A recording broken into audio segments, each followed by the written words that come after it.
жүрсің қайда, біргеде ғой жанымыз. Еске алысып осындайда, кел шырқайық бәріміз.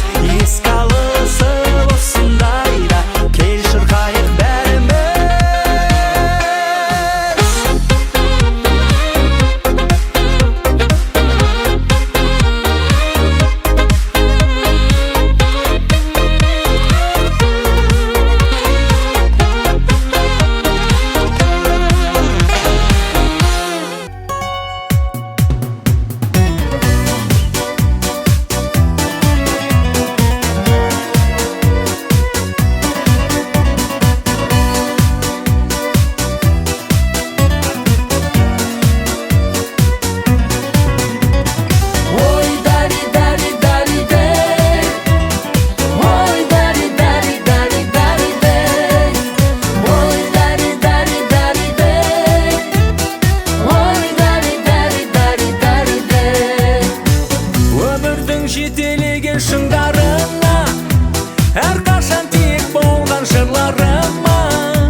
деп бүгін Маңғаз Маңғыстау берекелі бейнеуде Лермонтов мектебінің түлектері бас қосамыз деп бір келісімге келдік.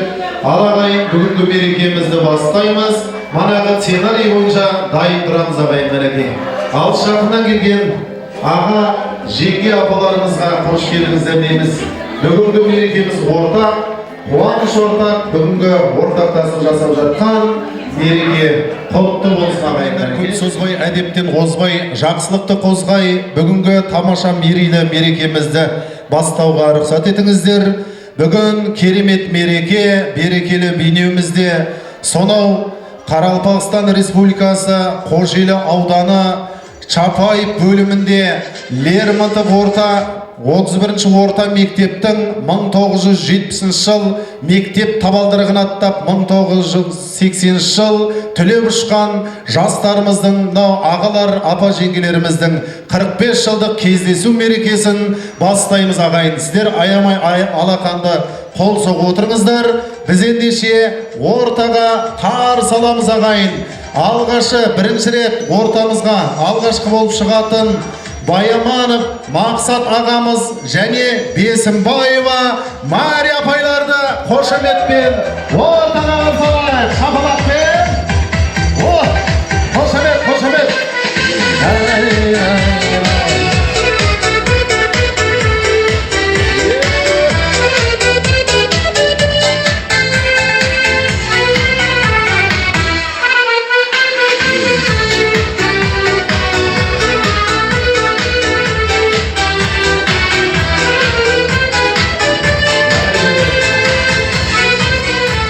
Август ағамызбен Гаипова Клара апайды қошаметпен ортаға алсалайық ағайын. Аужы күзде кеудеге гүл тағып, мектепке келіп беталып, ұстазбен қондыз зерделей үйреткен ей қырын кәрі. Сөйлеп ақпаратпенен келуші қыздар сәлемізі. Ортамызға шақырамыз сіздердің қошаметтеріңізбен. Естаев Жолдас ағамызбен Ибрагимова Жамила апайды қошаметпен ортаға қарсылайық. Сонау жыл күзде кеудеге гүл тағып, мектепке келіп беталып, ұстазбен қондыз зерделей үйреткен ей қырын кәрі. Сөйлеп ақпаратпенен келуші қыздар сәлемізі. Нұрбердиев Бөкенбай ағамызбен Мардаева Әли апайды ортаға шақырайық.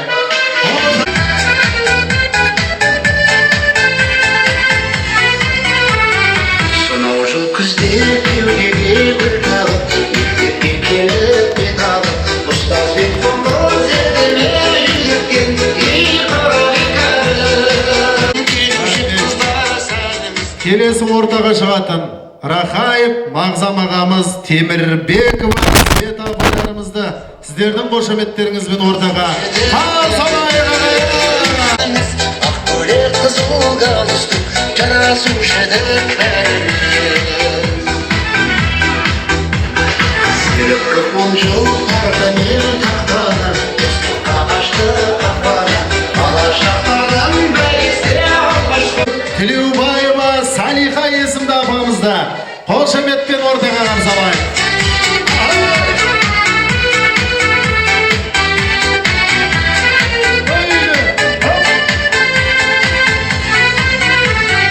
Сонау жыл күзде кеудеге гүл тағып, мектепке келіп беталып, ұстазбен қондыз зерделей үйреткен ей қырын кәрі.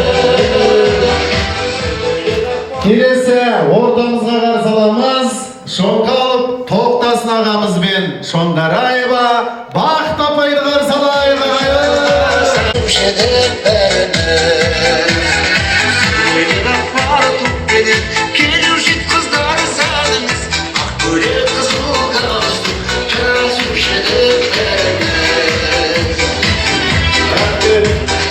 Ал ағалар апалар, бүгінгі мерекелеріңіз құтты болсын. 45 жыл дегенде аз уақыт емес. Алла қаласа 50 жыл, 60 жыл толған кездесулеріңіздің Алла қаласа куәсі болайық. Бүгінгі мереке құтты болсын, бір қол соғайық. Енді Бірге оқыған сыныптасқа ешкім жетпейді деген бір керемет сөз бар. Сыныптастар бас қосып жатырмыз. Тамаша әсемге билеп алайық. Одан кейін ақ дастархан төріне жайғасатын боламыз ағайын. Ал кеттік сыныптастар, класстастар. Баршамыз биге жеңілеміз.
Құрметті той қонақтары, Лермонтов орта мектебінің 1980 жылғы түлектері ақ дастархан төріне жақсылап жайғасайық.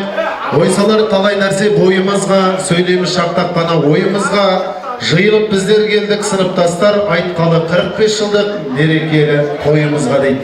Ал ағайын, отырған орындарымызды төр деп біліп, Алладан бұйырған сол деп біліп, жақсылап сыйлы орындарымызға бір сәтке жайғасылайық. Толға келгенше, араласып отырайық.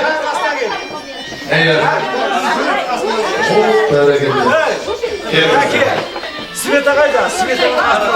Светамен бірге отыр. Ақын жүгіне отыр. Ал ендеше, ассалаумағалейкум ардақты той қонақтары, мерекеміздің мәртебелі меймандары. Қош келдіңіздер, қадірменді қалайық, қош келдіңіздер, қадірменді ағайын. Алдыменен өздеріңізбен амандасып болайық. Жасы үлкен, орташа баршасына, аға жеңге апаларыға ассалаумағалейкум деп амандастық. Ал бүгінгі мереке құтты болсын. Ассалаумағалейкум ағаларым, әрқашан қабыл болсын баталарым. Бүгінгі мерекемізге шашуын алып келген амамсың ақжаулықты апаларым.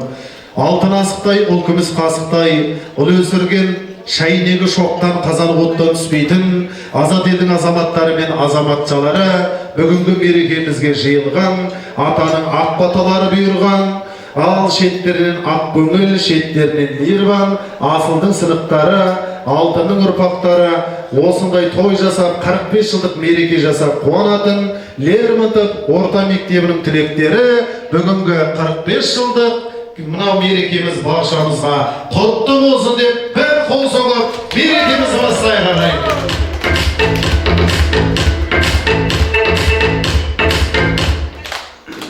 Балалық балдәуреннен бірге өскен құрметті ағайындар, сыныптастар, мынау арамызда неше жылдан бері көрмеген, көріспеген класстастар бір-бірімізді көрісіп, бүгін сіз біз болып, мәре сәре болып жиылып жатқанымыз, әрине бұл Алланың арқасы, қала берді өздеріңіздің арқасын деп ойлаймыз ағайын. Бүгін берекелі бейнемізге Тоғжолдың торабына құрметті ағайын, жаңада айттым ғой, Қазақстанның түкпір-түкпір жерлерінен, ауылдан да келіп жатыр, бес қала өзіміздің ауылымыздан. Ал қонақтар қош келдіңіздер. Алдарымызда 90 түрлі ас тұр, дем алып, дәм алып, бұйырғанын алып жеп отырайық ағайын. Құйылғаннан құйылып отырғандардан алып отырыңыздар. Тайбұрылдай бір көскен, тайбұрылдай тебіскен. Дәмелі болған жеңістен, дәмелі болған жеңістен, балалық балдәуреннен бір көскен құрбы құрдас, достар. Мынау айтады ғой, мектебің мынау классың, осында 10 жыл тұрасын, тарыдай болып кіресің, таудай болып шығасың. Мынау әлсіздердің томсығын бұзасын, сухой болып кіресің, крутой болып шығасың дейді. Құрметті ағайын, мынау бас қосқан қандай тамаша, бүгін әрине көңілдігін, бүгін әбетте осы Мақсат ағамыздың ақ шаңырағында, жанұясында кереметтей қылып тамаша отырыстың басы басталды. Бүгін және де керемет мерекеміз жалғасады ағайын. Тағы да қош келдіңіздер, алып жеп отырайық. Біз мерекені бастаймыз ағайын. 970 жыл мектеп қабырғасынан баспалдағын аттап, 1980 жылы оқуды аман-есен бітірген құрбы құрдастар. Ал ендеше Михаил Юрьевич Лермонтов дейтін номері 31-ші мектеп болды. Бұл мектепте талай батырлар шықты, ақындар шыққан. Мынау қазір жер-жердің, облыстардың атағын көтеріп жүрген, осы ауылдан шыққан аға, апа, ата-әжелеріміздің кереметтей ұл-қыздары қуантып жатқан жайы бар. Ал ендеше қуаныш құтты болсын. Бүгінгі мерекеміз басталды.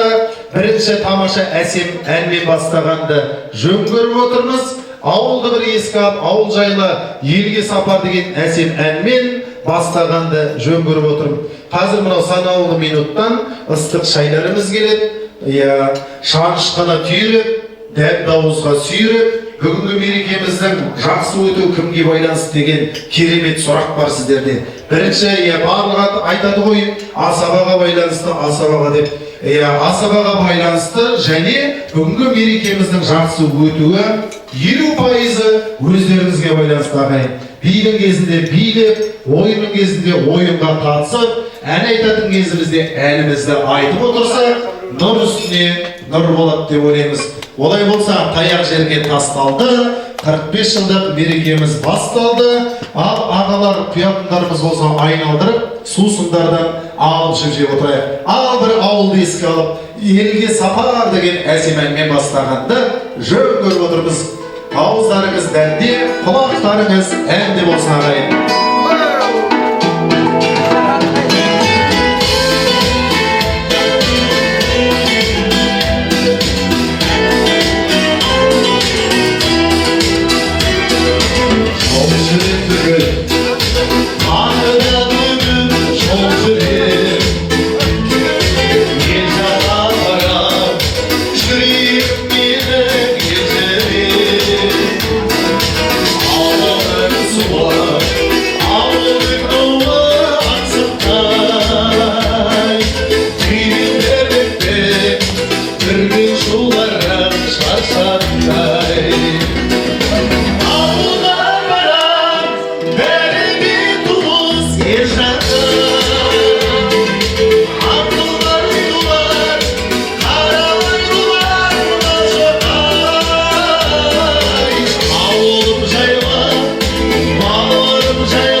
құрметті ағайындар, досыңның асын дұшпанындай жеген 90 түрлі ас мәзірі тұр.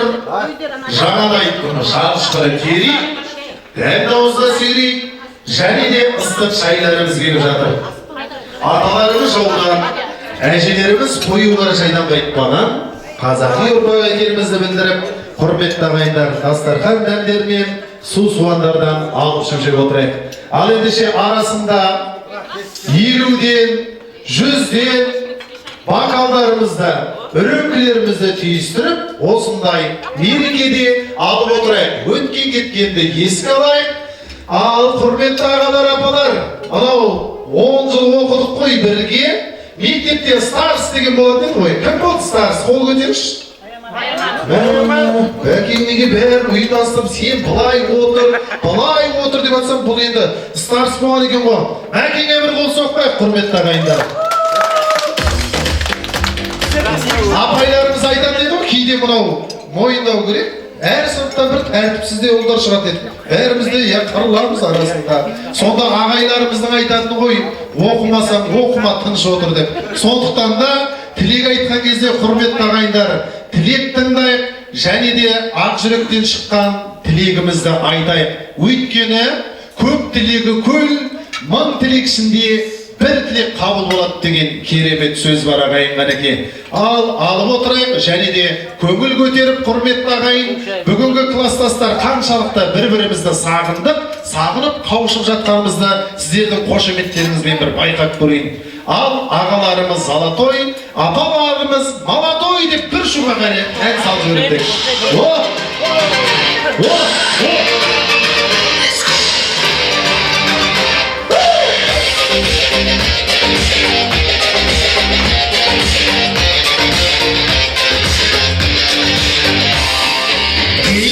Сен балам, келді асаба балаң, көтеріңкі көңіл, болсын сен думан.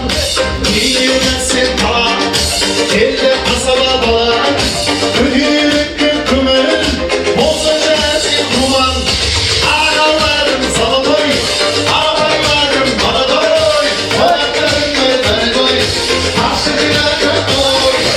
Ағаларым золотой, апайларым молодой,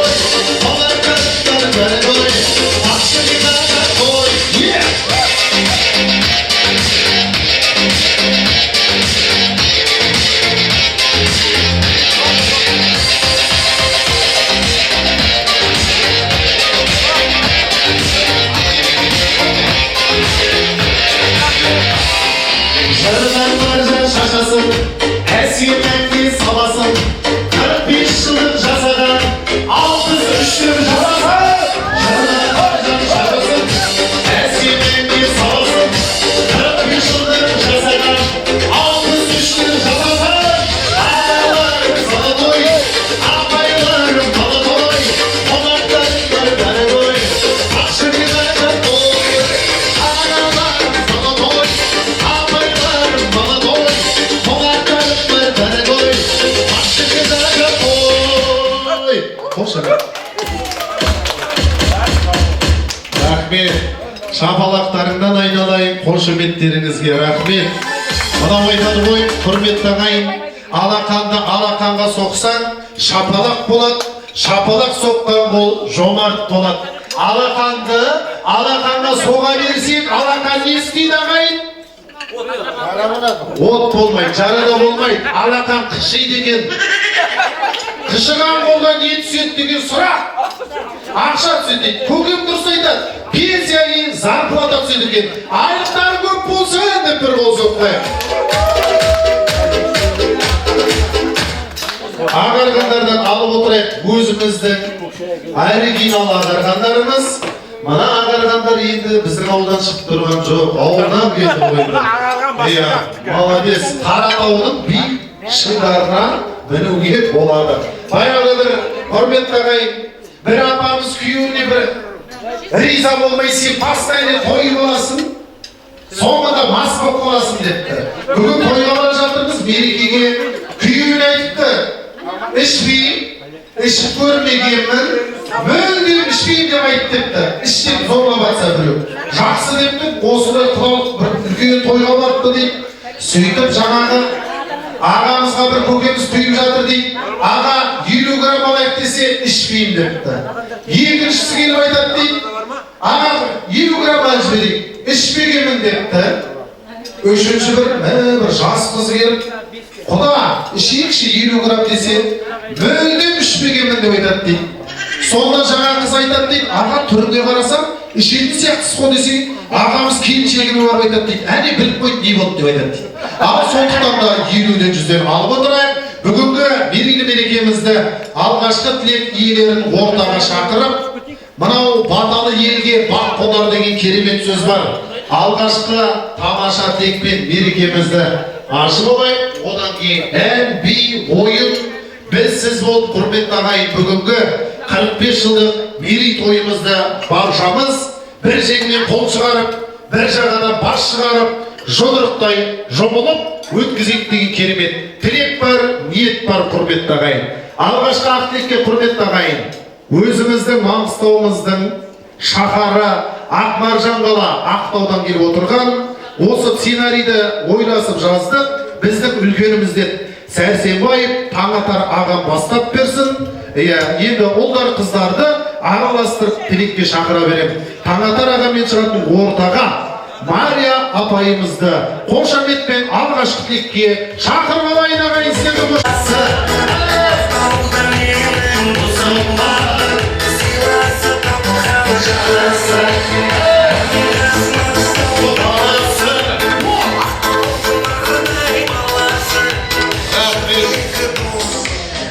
не деген жарасымды би ағайын, қол соғайын. Алаға сізді алғашқы тілекке жаздық. Енді ұлдар қыздар деп бөліп жарып отырмай, араласып тамаша тілекті жалғаймыз.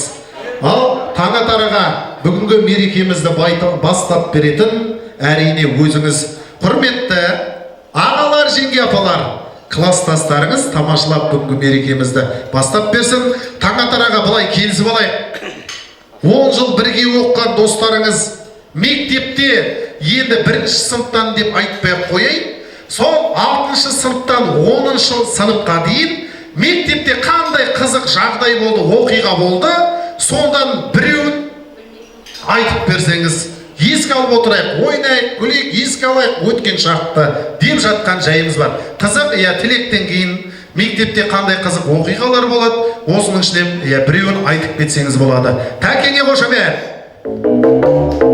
Енді мына қыз жігіттер алтыдан төмен қарай айтып берейін, рұқсат болса. Мен 6-ға шейін 1-ші класстан 6-ші класқа шейін бірге оқыдым. Осы жігіттермен. Содан кейін былай басқа мектепке ауысып кеткем. Енді 1-ші класста баяғы мына осы балдардың көбі ішінде жылып ұстаулары бар мына, ағзам ұшағандар. Мына адамды өтірік айтуға, мына адамды алдауға құмар, өтірік. Мына апамызға сөйтіп алдап алған ол, ақыл апамызға.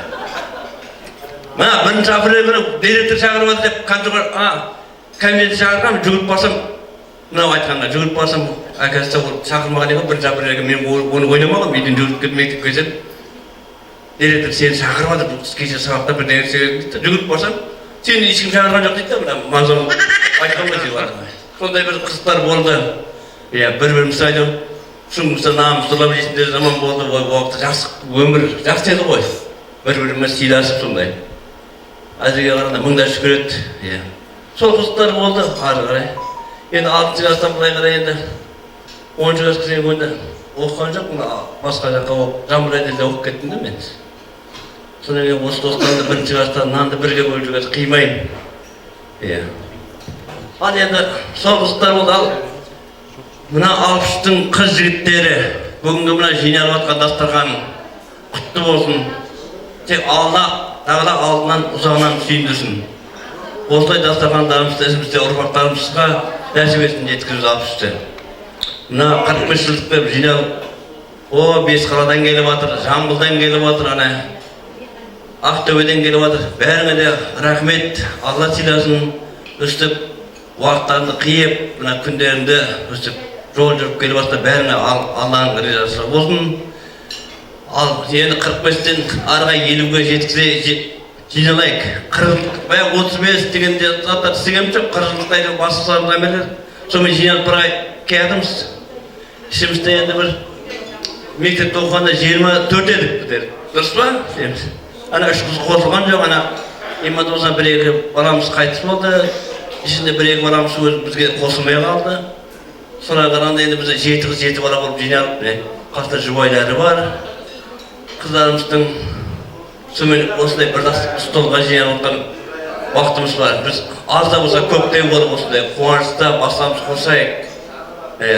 Жастарымыз уже 60-тан кетіп барады жігіттер, қыздар.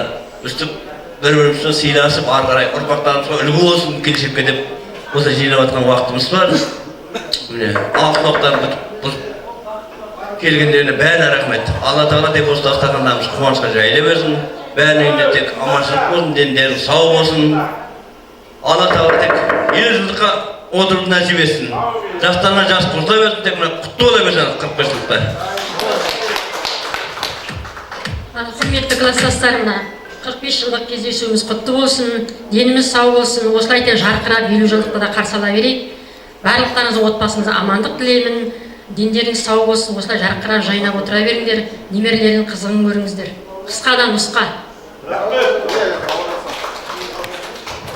Қысқа нұсқа сөзге ұста, бұл әрине Абай. Абай, сізде бір есіңізде қалған, қандай бір қызықты сәттерден бір еске алайық, қандай қызықты сәттер өтті сыныптастарымен деген сұрақ қой сізге.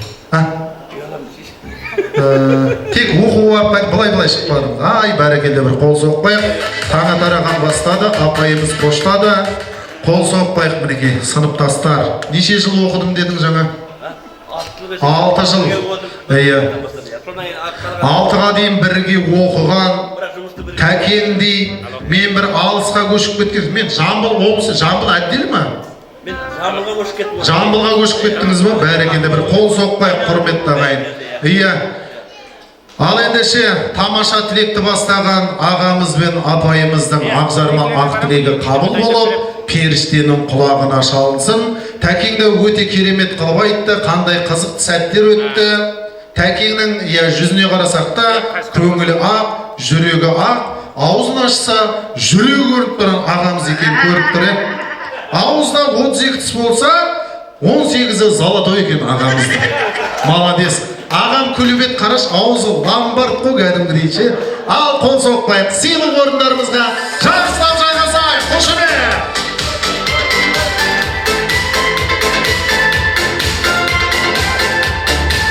Бағымай отырған болар, мына ортада жүрген асаба кім деп сұрасаңыз, арқатамды сұрасаң кіші жүзден адайымын, момалдан шыққан 40 мылтық, қолдап жүр өзім құдайым деген бір керемет сөз бар. Бізде сізге алыс емеспіз, бізде сізде жасаған сол Амудария совхоз дейтін елді мекеннің 40 мылтық ауылында туылып өскен, бізде мына Сенбай деген шалдың балдарымыз, қасындағы өнердегі ағам, Нұрлан дейтін ағамыз. Мен енді ағаларым білет, мен кішкене 7-8 оқып жүріп, осы жәкеңдердің үйіне тойға барған кезде көрген ағаларым бар, апаларым бар. Танып отырғандарым да бар, танымай отырған ағалар бар, апалар бар. Ал баршаңызға мереке құтты болсын. Домбыраның қос жеңін қап деме шайбыра, нағыз қазақ қазақ емес, нағыз қазақ домбыра, нағыз әйел емес, нағыз әйел кобра дейді. Ойнамайдан құрметті ағайын, кішкене әзілдесіп жатқанымыз осы бірінші ақжарма ақ тілекке алып отырайық, құрметті ағайын. Алып қойып. Ал жоқ әсемен бірінші амандасып бір тамаша әсемен бастайық.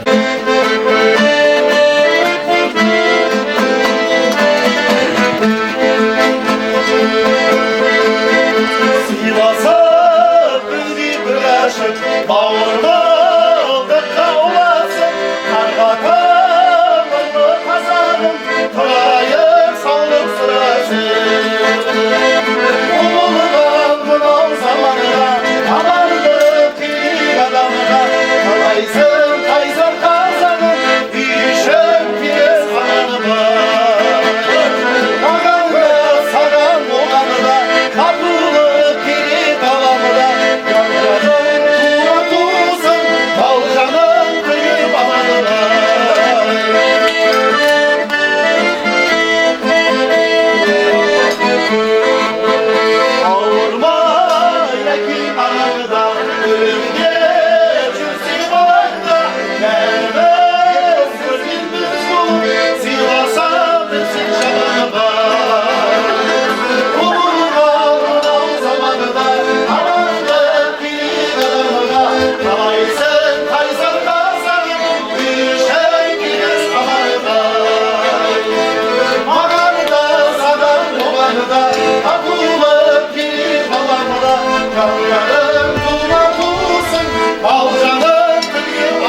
Ал жұп болса тағы да бір әсеме.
Білетіндей, бүгін тамаша сыйлықтар бар.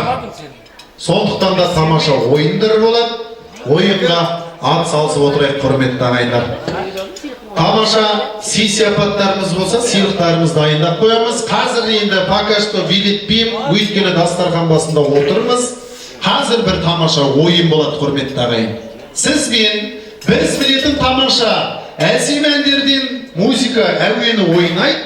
Кім білет? Қол көтереміз, келіп бір шумағын айтып береміз, сыйлықты аламыз, орындарымызға отырамыз. Келістік пе ағайын? Ал бірінші ән, мынау қандай өлең білетін адам сырасы қол көтереміз, сыразы. Қайсы өлең?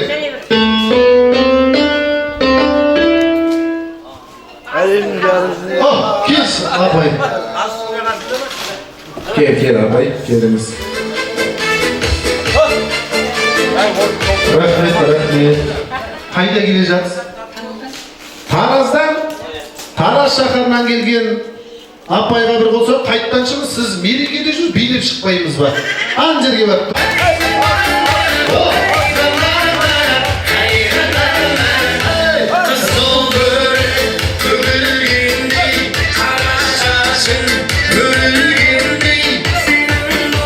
Рахмет. Арқасы бар ау деймін. Саламатсыз ба, танысып алайық. Есіміңіз? Зияш апайға қошемет. Сізге ән жасырдық. Қандай ән екен? Арыстың бойы и жағасы. Тоқта, басынан бастайық. Басы қандай екен? Өзіңмен. Ал кеттік, бастайық. Кіммен? Өзіңмен арыстың бойына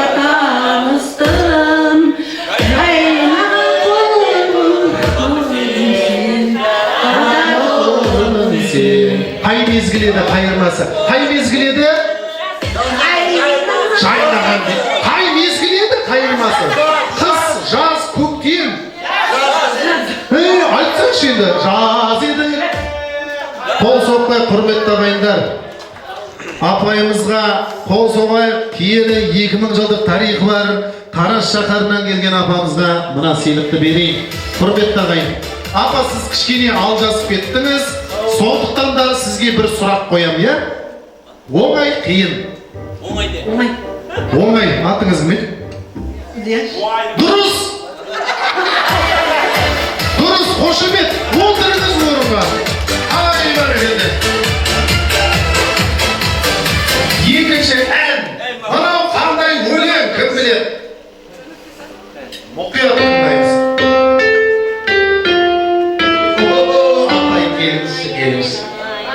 Келші, най, бір шумақ білетіңізсіз шықсыншы. Аз апай. Апай айтылмаса сізді шақырам.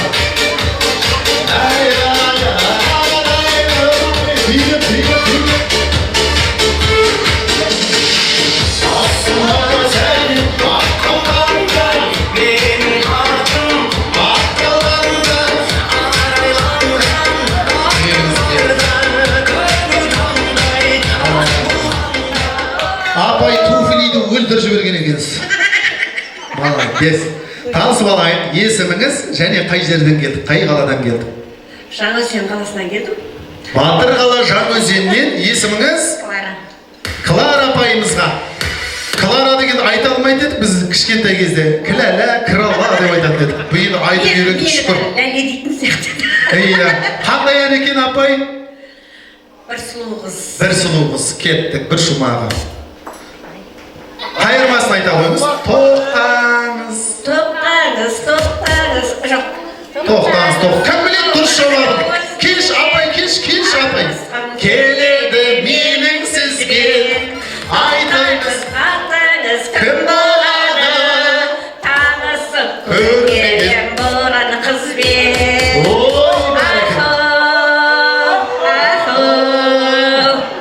Бәрекелді, қошемет. Апам ән айтқан кезде елдің бәрі басын бүріп қалды, бойы қысқалар орнынан тұрып қалды.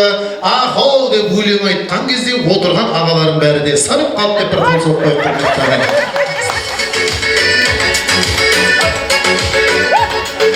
Апа, мына сыйлықты бір игілігіңізге жаратыңыз. Енді мына тазикпен ренжіме, бұл кішкене приколный болсын деп айтамыз. Солай ма? Сізге де бір сұрақ қойып жіберейін. Оңай, қиын. Қазақстан бойынша алма қай қалада өседі? Алматы? Дұрыс емес, барлық қалада өседі. Сыйлық. Қошемет, орныңызға жайғасаңыз шабыла. Ағалар, сіздер де атсалысып отырыңыздар. Келесі ән мынау қандай өлең.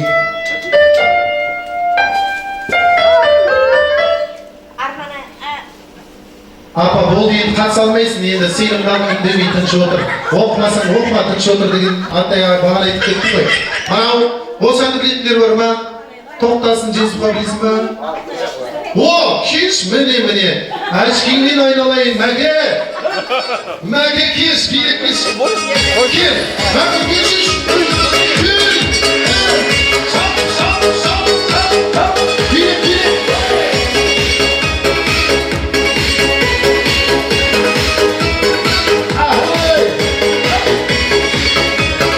Болды. Рахмет. Ал, аға қандай өлең екен? Алтынай деген. Алтынай деген өлең. Дұрыс, өзіміздің Маңғыстаудан шыққан ән, Олқпан Жолдасовтың әні Алтынай. Қайырмасын айтып бере қойын. Алтынай, арманай. Алтынайды біреуді жоқтаған не қойдың? Алтынай. Әдемілеп айтшы. Алтынай, арманай. Айлы оған жарай келеді. Алтынай, арманай. Бәрі дейін? Бәрі жарған. Бір күнгідей болып адай, арман қолған ей. Молодец, мәке, қол соғайық. Ақтөбе ма?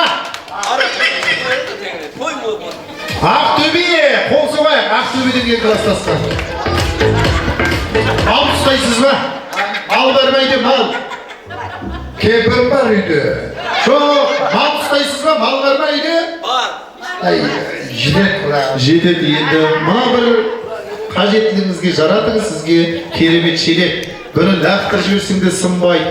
Баяғыдай қисайып жатпайды, ана темір шелектер сияқты. Бұл кәуш керемет шелек. Ағамызға осы сыйлықты берейін. Аға сізге де бір сұрақ қойып жіберген, қызық болсын деп жатырмын. Сізге сұрақ. 4 жасын толтырған түйені не деп атайды? 4 жасын толтырған түйені не деп атайды? Үндемейміз.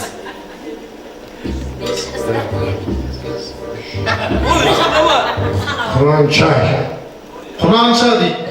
Дұрыс па ағайын, қол соқпай. 4 жасын толтырған түйені құнанша демейді аға. 4 жасын толтырған түйені 5 жастағы түйе деп атады. Мә, отыр орныңа. Молодец. Әкене қол соқпай, құрметті ағайын. Mınaga sıyırdım alsın mıydı onu? Kızardın sen. Бұзау сиыр болмай ма ағайын? Тырнақ өспей ма, нәскиді теспей ма деген мақал бар ғой. Бұзау болады енді сиырларда. Дұрыс емес па? Кеттік ең соңғы ән. Ең соңғы ән.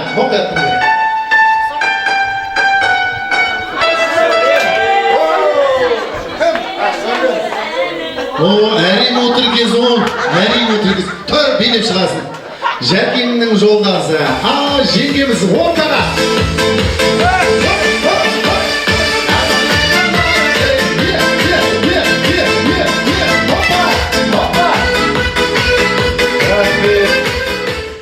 Қош келдіңіз, есіміңіз? Ағзиба апайға қошемет, құрметті ағайын. Қандай өлең екен? Ақсәулем қайырмасын орындайық.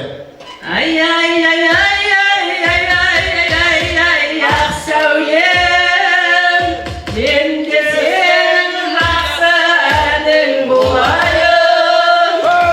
Ақсәулем, мен де сенің жақсы әнің болайын. Рахмет, қол соқпаймыз, құрметті ағайындар. Енді апайымыз керемет қылып айтты, дауысы да керемет екен. Роза Рымбаеваның даусынан аумайды екен. Тіл көзден аман жүріңіз. Осы сыйлықты сізге берейін, сізге де бір сұрақ қойып жіберейін. Оңай қиын. Парқы жоқ дейді. Парқы жоқ дейді. Қол соқпай. Ал енді сізге сұрақ. Қазақта Қамажай деген ән бар, естіттіңіз ғой? Басында Қамажайдың бір тәлігі айырып. Осы ән қай жылы шыққан? Білмесеңіз жобамен бір жылды айтыңыз. 1900. Ойына қандай? 1900 нешінші жыл екен? Айтып отырмын ағалар. 1960 дейді. Қамажай әні 1960 жыл шыққан дейді. Апамыздікін дұрыс деп есептеймін. Мен де білмеймін, ешкім білмейді. Кім біліп жатыр? Ағайын шапалақ. Шапалақ қайда? Дұрыс!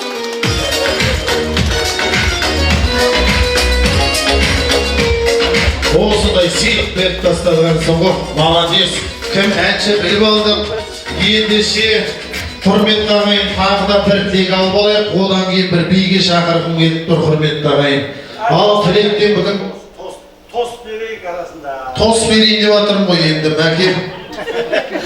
Мәке, рахмет, Мәке. Келесі тілек тізгін жалғайтын өзіміздің ауылдан арнайы келген, өзіміздің 10 жыл оқыған досымыз Шоқалов Тоқтасыл ағамыз бастаған және Нұрбердиев Бөгенбай ағамыз қоштаған, Бөгенбай аға жұбымен және Шоқалов Тоқтасыл ағамызды ортаға шақырайық. Қошемет қайда?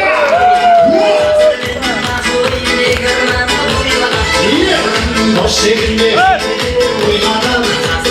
Молодец, Мәке, жібер.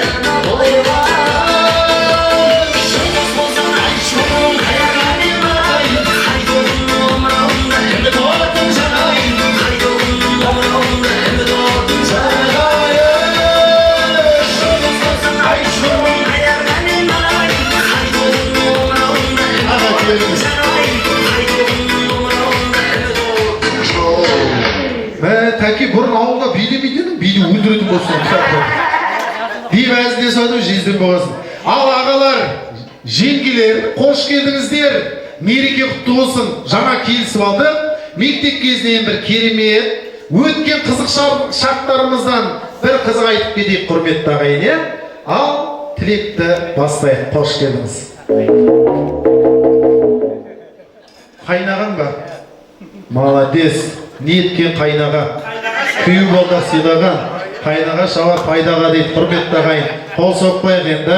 Тәкең жалғасын. Тәке тегіңді айт, жаңағыдай бір қызықты оқиғалардан біреуін. Мына құрметті класстастар, қыздар, жігіттер, орталарыңыз болсын. Мына қуаныштарыңызға ортақ болып жатырмыз. Мына болып жатқан мереке құтты болсын бәріңізге. Бастарыңызға аманшылық болсын, дендеріңіз саулық болсын. Мына жайылған дастархан бар уақыт осындай қуанышқа жақсы күнге жайыла берсін. Жаңа мектептегі нені айтып жатыр ғой. Енді бір айтатын жай, біздерде бұл кісі бар, біреуде бар, басқа да. Бір жылда біздер бір 2 рет кем дегенде туылатын еді, туылған күн еді. Кішкене бір сондай жағдайлар болатын еді арасында. Енді қалған мына бүгін ізін айтып берер, ол қызық көп айта берсін. Не айттың сен өзің? Ассалаумағалейкум. Мына бүгінгі мерекеміз құтты болсын. Дендеріңіз саулық, отбасыңызға амандық. Осы 45 жылдықта, 2 жылдықта да осылай отыра берейік. Басқа не дейміз, кішкене Жақында. Аманшылық болсын. Енді қызықты білмеймін, қызықтардың бәрі өтіп кетті, бірақ баяғыдай память жоқ, есінен шығып кетеді. Соңғы бірден есіне түспегесін есіне шығар. Мектепте оқып жүрмін, ол кезде білмеймін, 1-ші класс па, 2-ші класс па. Ол кезде Ыбырайым мұғалім бізде, Ыбырайым мұғалім оқытатын еді. Мен артқы жақта партада отырып, алдың жағында алтын күді отырып, оранып алтын күді. Соған қасына барып отырғанмын ғой. Сосын алтын күді жалып жасап еді жаңа Ыбырайым. Өреге келіп мені қашып отырып, доске шығарып қойып, маған не болды? Арығынан су шықты ма деп. Сонда бір қызықтар болған енді. Басқа да көп қой енді айтып. Аманшылық болсын. Осындай мерекелерде отыра берейік.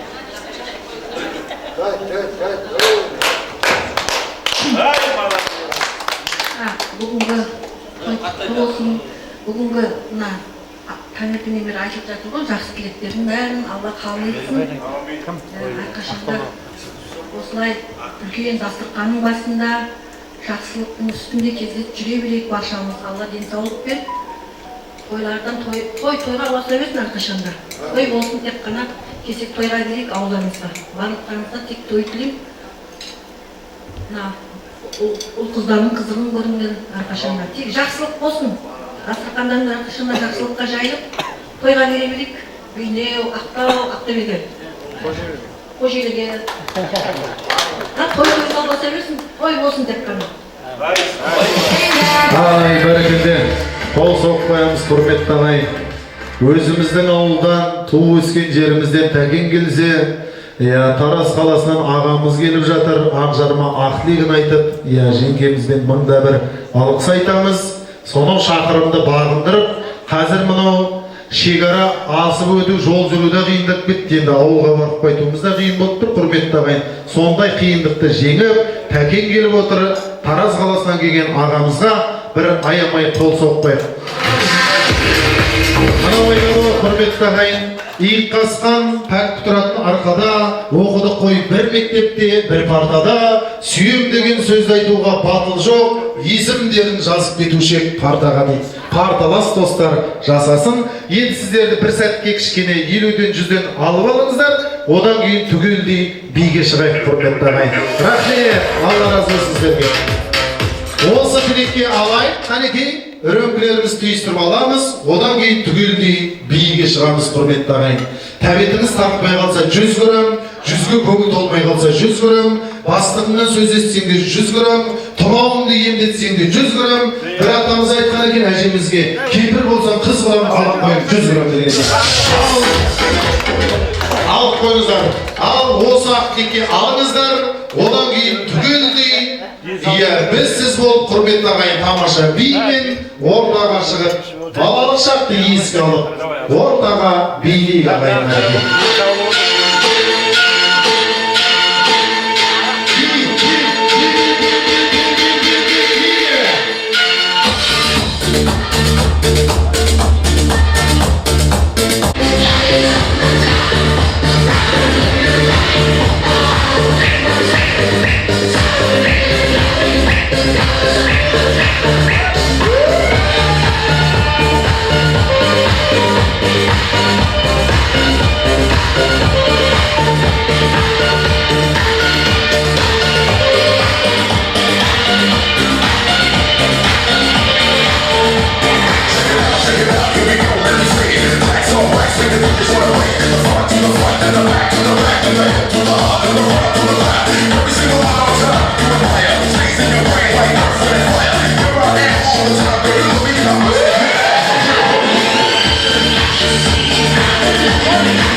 Алай бәрекелді, тамаша би болды ағайындар, ағалар, апалар, жеңгелер. Сыйлы орындарымызға тағы да жайғасып олайық. Сырттағы ағаларымыз келсін, одан кейін тамаша тілектерімізді, ойындарымызды жалғастыратын боламыз ағайын. Керемет. Көз тастап ойлаға Нұрлы билер қандай жарқын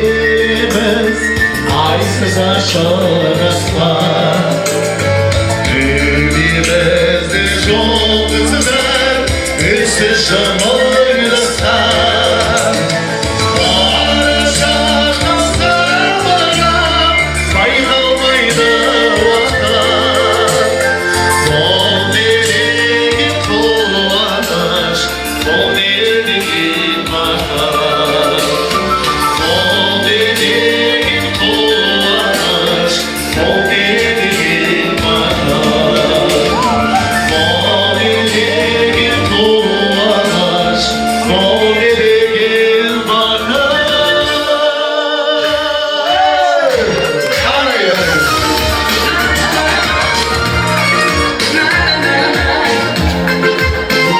Мектептің 80 жылғы түлектері көңілге қалай?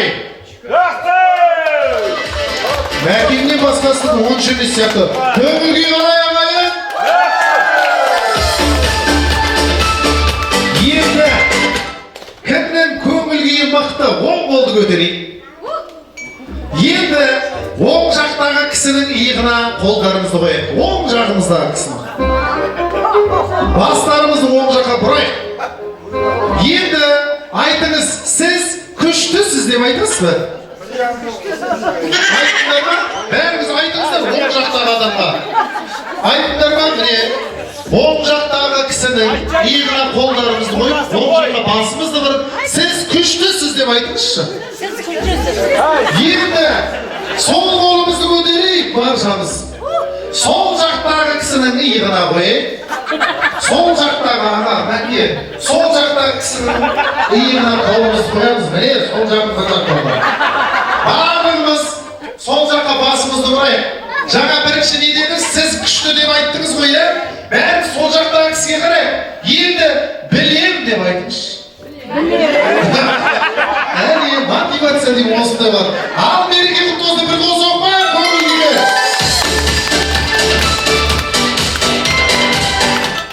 Ал тілекті жалғаймыз, келесі тілекті жалғайтын Естайым жолдас ағамыз Жұбайымен және де Жәмил апайымызды ортаға шақырайық. Ақтау шаһарынан келген және де өзіміздің Бесқала, Қоржел ауданы, Амудария елді мекені, Чапаев Адденнен өзіміздің туылып өскен жерден келген ағамыз.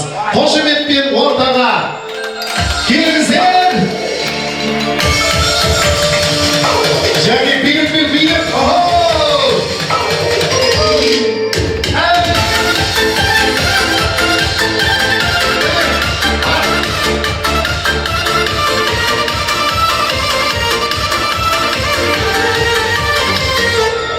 Рахмет, қол соқпайық, құрметті ағайын. Жәке, сізге риза болып тұрмын, өте керемет. Баяғы 40 жастыңызда қалай билетін едіңіз, әлі сол тактика өзгермепті ғой аға. Күшті. Ал құрметті ағайындар, тамаша тілек жалғайтын ағамыздан бастайық, одан кейін апа жеңгелеріміз жалғастырсын. Жәке, мана келісіп отыр қоя, мектеп шақтан ең қызықты өткен, қызықты күндерімізден бөлісіп, бір керемет қызықтармен бөлісіп кетейік. Солай ғой ағайын. Ал тамаша тілек, мереке құтты болсын. Ассалаумағалейкум, кластастар. Міне, бүгінгі неше айлардан бері осы 45 жылдық мерекемізді береміз деп, осы әр жақтан міне жиналып, бүгінгі күн бір бұйырған шығар. Әркім әр жақтан міне не бір қымбатты бір уақыттарын қиып, міне келдіңдер. Бүгін келген қадамдарыңызге бәріне нұр жаусын. Міне бүгінгі мерекелердің бәріңізге құтты болсын. Міне сіздерге тілейтінім бірінші зор денсаулық, аманшылық. Міне бүгінгі жиналып жатқан міне мерекелердің бәріңізге құтты болсын. Бәріңде осы аман жүріңдер, сау жүріңдер, кім қайда жүрсе де. Ал сол құтты болсын дейміз. Не дейміз басқа? Жалғастыра қой.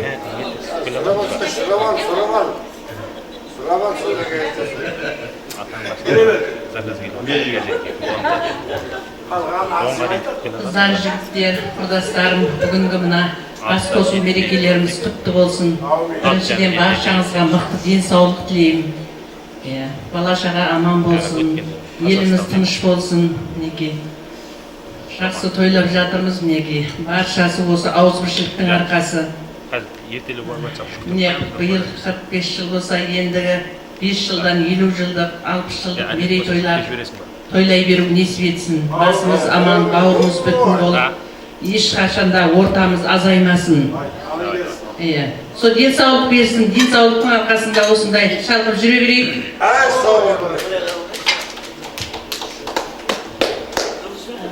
Ал енді мына құрдастар алыстан келіп отырған мына жұп-жұптарыменен келіп отырған құрдастар құтты болсын. Мына бүгінге бас қосып жаңағы осы 45 жылымызды атап өтіп жатқанымыз бәрімізге денсаулық тілеймін, амандық тілеймін, отбасыларында қайда жүрсеңдер де аман жүріңдер, жүрген жерлеріңіз той болсын. Келіп жатқан қадамдарыңыз құтты болсын. 9 жыл туралы бейнеуге сол менің тілегім.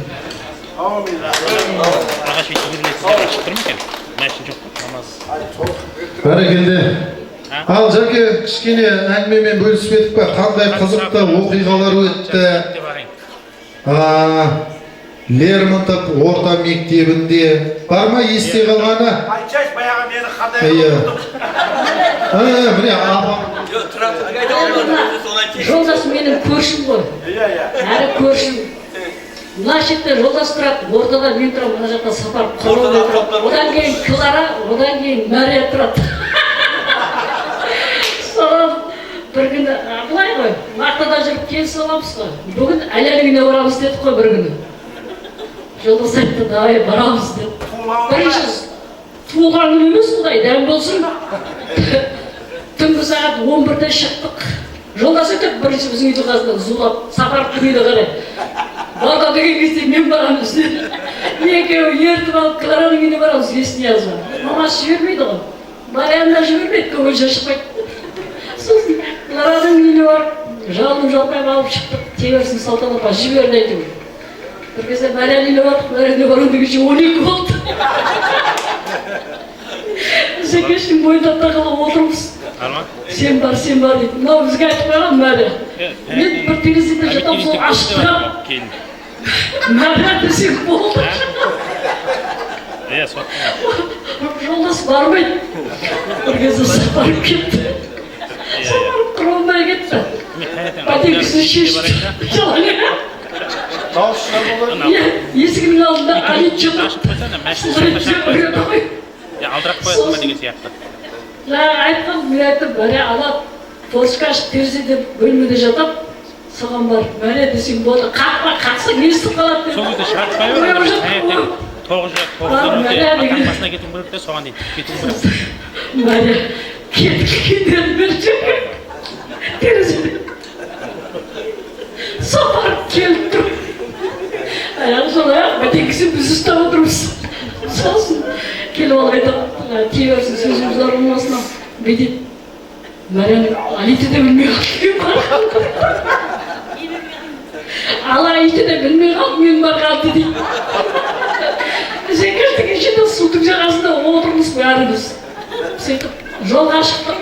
Сөйтіп жүргенде Әлеміне барамыз деген сағат 3 болып тұрады. Сөйтіп 3 болып, тиверсін мамасы сөзім арылмасын. Түнде кетектен бір тауып ұстап сойып, тағымызке де бізге жегіз жіберді сол. Енді осы суббота күні екен ғой. Воскресенье біздің ауылда Қуаныш деген тракторшылар тиверсін бәрден өмірден өтті ғой. Ауылдың сиырын, қойын бәрін жинеді сағат 12-ге дейін. Тағым үсті келатса, Мәриямның өзі сиыр сатады екен. Оның ішінде біздің тәтем де бар екен. Ол да бірдеңе салған. Енді Зекешке келіп қалсақ, жаңа келешкеге не тиіп отыр, сиыр тиіп отыр. Содан жатың деп әрқайсымыз тықылып жатырмыз. Жолдың бойында. Зекештің арасымен келатырсың, бақтардың ішіменен. Сөйтіп, бір кезде енді жатың дегесін жатып, отырақтып кетіп болса кәнеке, кетпейді. тиеп салдырмап әлі жүр. Әрқайсымыз жерде жатырмыз. Сосын енді ол кетті ғой, кеткен соң сонда күн жарық, әрқайсымыз кете бермейміз ба? Әркімнің үйіне шұбырып бара бермей. Бөлініп кетсең ешкім білмейді ғой. Сөйтіп үйге келдім, бір-екі күн өтті. Біздің тәтем айтады, ай астағфирулла дейді. Мен таңғы 5-те сұлтанның үй жағында бір пейзалды баланы көрдім дейді.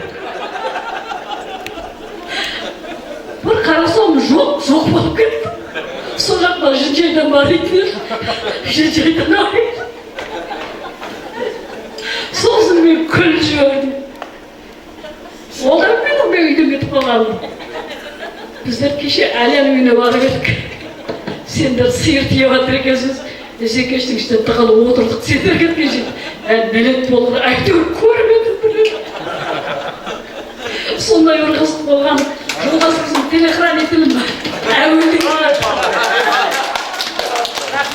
Иә, бір қол соқпай, құрметті ағайын. Бізде білмей сот Келлагіңмен бірге қосып шақырып жатыр екенбіз өтірікке. Қол соқпай, бір сыйлық берейінші осы апаға.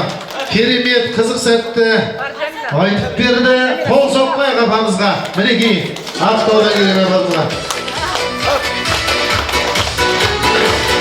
Азыр тамаша ойын ойнайық, құрметті ағалар, апалар.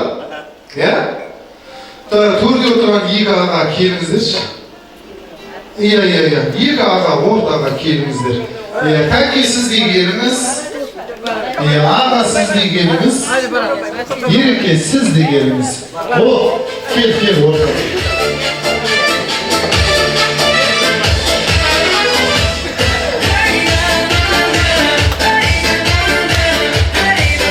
Енді ортаға 4 ағамды шақырдым. Енді дұрыс айтады. Алып жіберу керек, сосын қызасыздар кішкене. Айтады ғой. 50 грамм ішпей мұрын қызармайды, тез ұрмайды деген сөз бар. 50-ден ады бар. Енді мына жердегі апайларымызда 4 қыз керек. Тамаша бір ойын ұйымдастырайық деп жатырмыз. Келіңіз. Келіңіз. Апайлар. Иә, келемін. Ой, бәрі келді. Келіңіз. Қыздар шығайық. Аузывайық, жігіттер.